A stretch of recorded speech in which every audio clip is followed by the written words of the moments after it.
Kosovo police have started using drones to catch drivers who do not respect traffic signs in an attempt to reduce the high number of casualties.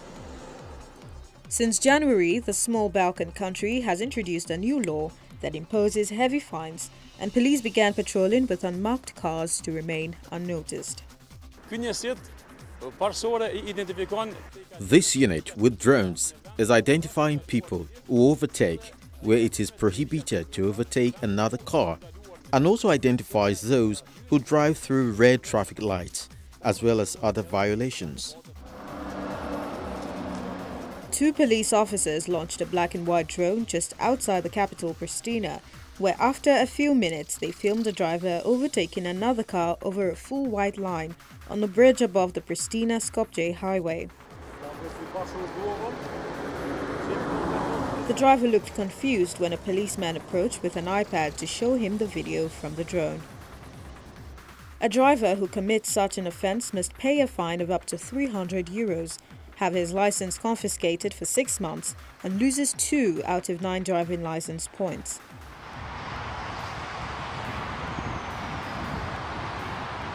The average monthly gross salary in Kosovo is around €500. Police Sergeant Kerim Hetemi said the newly introduced methods had helped cut the death toll in Kosovo's roads to 82 in the January to August period this year, from 85 in the same period in 2017. The main aim of these measures is to reduce the number of accidents, especially ones which can be life-threatening. Luckily, the number of accidents in general has decreased, including those resulting in fatalities. This new method, drone monitoring, has proven successful. Citizens now know that the Kosovo police can be anywhere where they could commit a traffic violation. The number of people injured on the roads in January to August this year stood at 8,312, down slightly from the previous year, in a country with a total population of 1.8 million. The most deadly months are July and August, when many people living abroad, mainly in EU member states, return to Kosovo for the holidays.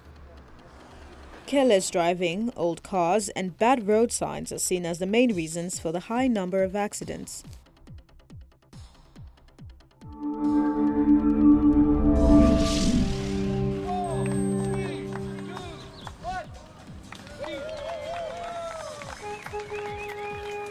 The South African Solar Challenge kicked off with 9 teams testing the limits of solar power in a road race from Pretoria to Cape Town.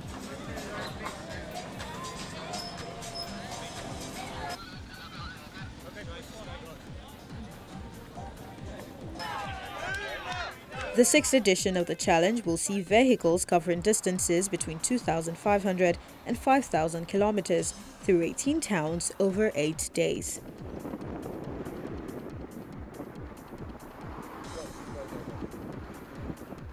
Teams from various colleges and universities in Netherlands, Switzerland, China and South Africa are taking part.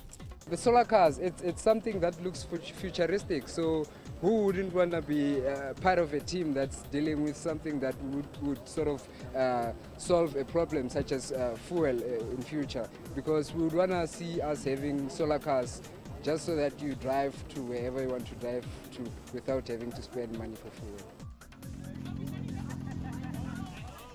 The participating teams design and build their own solar-powered vehicles. The competition seeks to highlight efforts being made by countries to inspire green technology at home. This event in South Africa is considered to be one of the tougher events in the world because it's out on the highway, because it crosses the country. We're going through different climatic zones from north of Johannesburg down to the coast and around the coast to Cape Town. We're going to see a variety of different conditions. Reigning champions Delft University from the Netherlands will be defending their title in a competition of speed and endurance. South Africa has 5 teams taking part this year. At first it was not easy, as the steering wheel, it's not that easy to sort of keep it straight, but as time goes on I learned how to sort of manage to keep it on a straight line, and for the rest of the journey it was nice, challenging but nice. The biggest challenge was like having to learn so much so quickly, because like I just finished my S4, which was my theoretical module, so I just had to come into the industry, use a drill, use a handsaw and stuff like. So it was very difficult at first, but then I got the hang of it. The cars complete the final leg in Stellenbosch, where the teams will display their cars and interact with members of the public to raise awareness about advances in solar energy. There we go. Next time, step on the seat.